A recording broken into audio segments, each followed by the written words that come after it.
Rieccoci a Sindaco Risponde tutti i martedì sera, puntuali, dalle 19:30 alle 20:30. Il Sindaco è a vostra disposizione per rispondere a tutte le domande che riterrete opportune per quanto riguarda la città di Padova.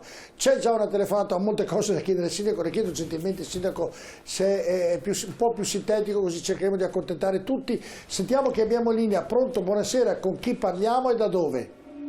Buonasera. L'audio in studio, grazie regia, buonasera. Pronto? Con chi parliamo?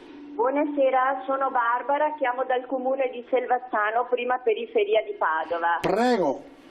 Io volevo chiedere al sindaco questa cosa. So che per cremare un defunto della provincia di Padova, cioè del comune di Padova, si spendono circa 250 euro. E volevo sapere perché noi, dei comuni appena fuori di pochi chilometri, dobbiamo pagare 550 euro per cremare un nostro defunto. Cioè, non capisco questa differenza esorbitante e questa disuguaglianza esagerata. Che motivazione ha? Grazie signora Barbara, sentiamo la risposta, Sindaco. La cifra non la so. Però so che c'è un vantaggio per chi risiede a Padova rispetto a chi abita fuori, questo lo so perfettamente. Però dice proprio sproporzionato il fatto, no. Il padovano non lo so, paga 2,50, mentre uno da fuori, appena fuori Padova, paga 5,50. No, cioè io so che la tariffa, come tante altre cose favorevoli ai cittadini di Padova, non so se vedere questa cifra. Mi informo. Si informa e le darà una risposta, signora Barbara, perché le nostre assistenti hanno preso ovviamente il suo numero di telefono. Abbiamo un'altra telefonata, credo ho visto il segnale, vediamo se ho visto giusto. Pronto, buonasera, con chi parliamo e da dove? Pronto? Buonasera, signor Sindaco. Con chi parliamo, scusi? Con chi parliamo? Io sono Maurizio, sono del quartiere di Ponte di Nuovaldere, che ha sempre i problemi della strada, della viabilità praticamente.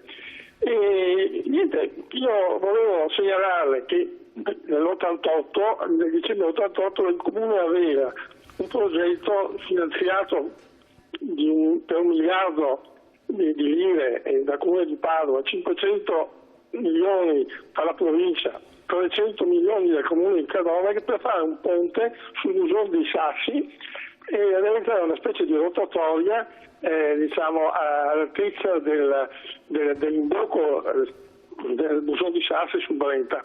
Ora magari naturalmente tanto sono state fatte altre cose, ma dato che è sempre una questione di spazi eccetera, forse questo progetto dell'ingegnere Mario Zambon, che non è mai stato approvato, che però era anche praticamente finanziato, potrebbe forse, se fosse utile da un punto di vista ancora in qualche modo di esumarlo, essere riesaminato. Poi volevo dire un'altra cosa. Le chiedo rapidità perché abbiamo, chiedo un po' di rapidità alle domande, lo chiedo a lei e anche a tutti quelli che chiamano perché abbiamo già telefonate, abbiamo molti messaggi da accontentare, ovviamente più puntuali possibile. Prego, se conclude la sua domanda il Sindaco.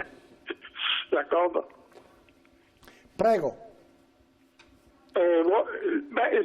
Volevo dire che negli anni 80 il Comune ha approvato numerosi progetti con la legge numero del 78 che aveva la variante urbanistica e quindi si potrebbe fare, anche se adesso dal punto di vista non si può allargare se non in un piccolo tratto, però si può, utilizzando quelle famose aree private, avendo i soldi naturalmente e avendo anche quelle idee anche un po' più alte, si può approvare, si poteva un'altra legislazione naturalmente. Questo tipo di progetto che equivaleva a variante urbanistica e anche approvava le proprie.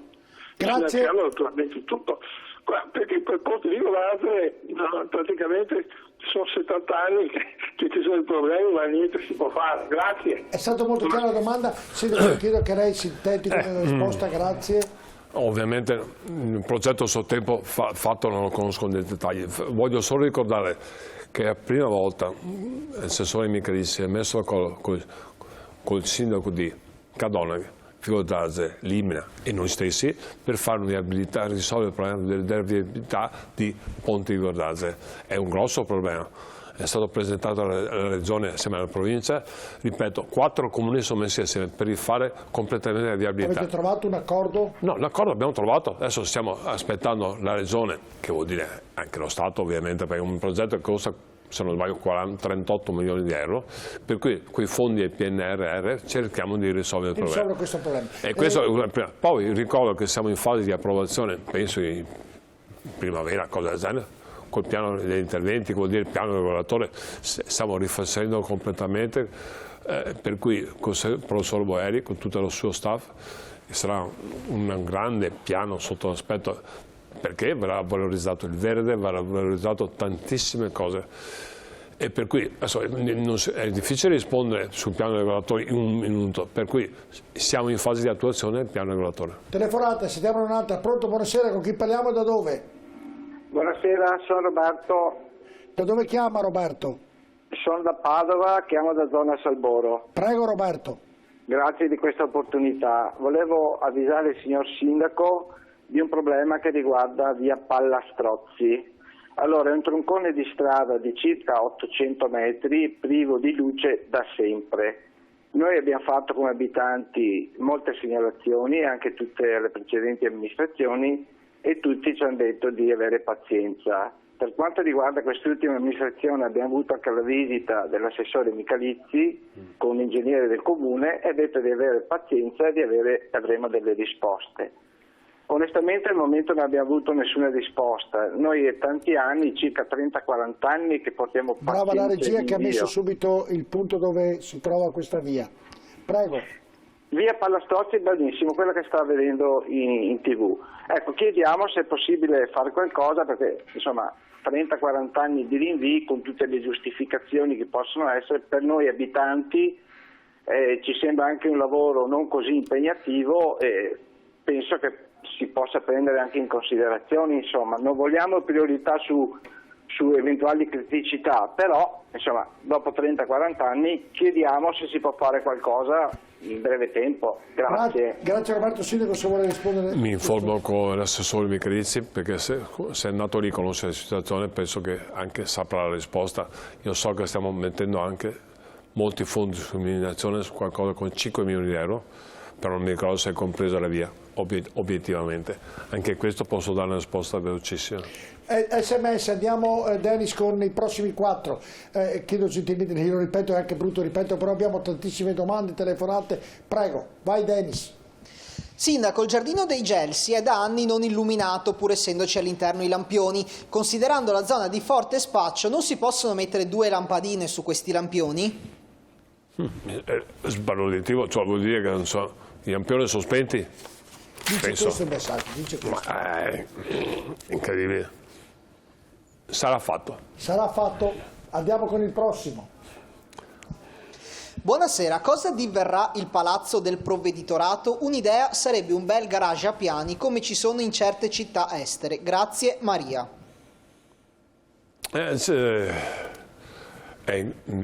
Conosco il palazzo del provveditorato, so che stanno facendo delle trattative, però i risultati non lo so. Di chi è proprietà quel palazzo? Provveditorato. Dell'università quindi? Provveditorato, no, provveditorato. Di conseguenza è un palazzo molto importante, anche sotto l'aspetto collocazione. So che stiamo facendo delle trattative, non so. Ma l'idea della signora Maria di fare un parcheggio è brutta?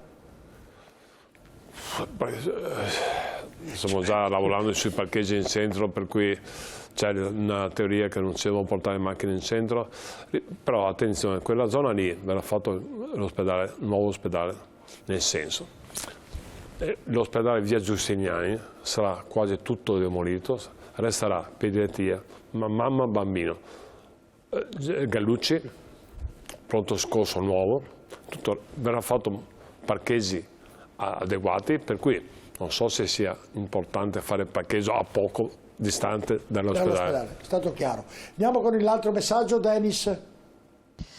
Buonasera, sono un imprenditore di Camin, in via dell'Artigianato, adiacente alla tangenziale di Corso Argentina. È anni che denunciamo il rischio di caduta alberi sugli edifici industriali. Si necessita un taglio e una pulizia definitiva. Grazie. Gli alberi si tagliano solo se sono ammalati. o se crea un problema di sicurezza. Queste sono le uniche due varianti. Se no, come logica, non tagliamo alberi, la gente non vuole, ma io stesso non taglio alberi. A casa, non si fa, è una cosa troppo importante gli alberi, ne stiamo piantando decine. Se invece è un problema di sicurezza, questo cambia, o di potature. Se è un problema di sicurezza, garantisco che vanno fatto questa operazione. Specialmente se sono malati, crea un problema di sicurezza, questo è sicuro. Non ho letto, ha detto che era malati, Denis, questo messaggio, non mi sembra, no? Vanno tagliati e basta. Se potati sì, ha ragione. Puoi leggere, Denis, perché è distante il monitor? Il telespettatore o la telespettatrice scrive solo: sono da anni che denunciamo il rischio di caduta alberi sugli edifici, si necessita un taglio e una pulizia definitiva. Allora, taglio, spero dica potatura, non taglio, non si tagliano gli alberi. Potatura, quindi? Per cui potatura sì, pulizia sì. Però dice che, dice che non è stata fatta perché sono sempre lì. Ha scritto taglia vuol dire tagliare. Per quello che mi riguarda, non vengono tagliati gli alberi, vengono piantati gli alberi. Se invece crea un problema di sicurezza, questa è un'altra cosa. L'importante è controllarli, dico. Andiamo col quarto messaggio, Denis. Buonasera, cenando guardavo la trasmissione, noto che al sabato per il parcheggio in prato vicino alla Piani ci sono sempre lunghe code e molto spesso quello adiacente per i camper spesso è vuoto. Ci sono alternative? Grazie, Thomas. Il parcheggio funziona molto bene e non è pubblico, è privato. Voglio solo precisare una cosa: se avete idea, avete letto anche ultimamente, verrà abbattuta completamente la curva della Piani, vecchia curva, anche perché è veramente pericolante, pericolosissima su tutti gli aspetti. Verrà realizzato, utilizzeremo anche gli spazi per aumentare i parcheggi, non solo, verrà rifatta la curva vecchia, storica, per cui vuol dire una duna di terra con del tavolato, ritorniamo all'antico, per cui viene abbattuta sì la curva perché è un problema di sicurezza. Vengono creati nuovi parcheggi lì. Ha un po' di parcheggi, ma anche viene rifatta la curva completamente, storicamente la curva vecchia. Ecco, lui dice ci sono nei parcheggi a sabato quando c'è, ovviamente non ci sono camper, non ci sono e sono vuoti. Verrà utilizzato anche quella parte. Per quella parte lì, certo. Nell'attesa di altri messaggi, Sindaco, il tram dunque per quanto riguarda il Telecomune ha chiesto l'anticipo del 10% del finanziamento, ovvero 33,5 milioni di euro, per accorciare i tempi e procedere con l'acconto per la trentina di nuovi mezzi e per le misurazioni e rilevazioni propedeutiche a mettere in gara l'opera ISIR 2 Rubano-Vigonza. Questo è quanto è stato deciso oggi in comune, giusto? Sì, quello che ho detto prima. Noi avevamo ricevuto, lo confermo, di 323 milioni, scusate, e abbiamo chiesto 10% di anticipo, come è la norma, per cui la volontà è partire il più presto possibile. Per anticipare i tempi. L'altro invece, lo dico rapidamente se mi risponde, Stadio Guardia si allungano i tempi ed aumentano i costi del 10-20%, in parte riassorbiti da un intervento dello Stato, il resto in capo al Comune. Nei prossimi giorni verranno posizionate le staffe a sostegno alle travi e alle gradinate, la struttura dei due palazzetti ha invece raggiunto la sommità, quindi diciamo che per aprile-maggio è pronto tutto sì. Lì. Aprile dovrebbe aprire pronto, finito lo stadio, agibile anche, agibile. La curva, salvo problemi che possono essere di materie prime, Covid, sicurezza del lavoro, la sicurezza ha bloccato per 10-15 giorni perché c'era ghiaccio, per cui una persona si è fatta male, ha fermato il cantiere, però per aprile dovrebbe essere finito. C'è un aumento di costi come per tutto, perché sta aumentando in maniera incredibile il ferro, l'acciaio, il legno e via dicendo. Tutte le materie prime. Con l'azienda che ha vinto la gara stiamo cercando di definire il tutto sotto l'aspetto economico, però aprile dovrà essere finito lo stadio. Tutto. Allora andiamo in pubblicità, prima però ancora ricordiamo i numeri di telefono, ringraziando ovviamente tutti perché siete in tanti che partecipate a questa trasmissione, 049 80 777 53 per le telefonate, 345 33 41171 per i messaggi, il sindaco risponde @gruppotv7.com durante la settimana per mandare le email e tra l'altro siamo in diretta sulla pagina Facebook e quindi potete fare domande anche da quella fonte lì. Andiamo in pubblicità, ma rimanete con noi, a tra poco.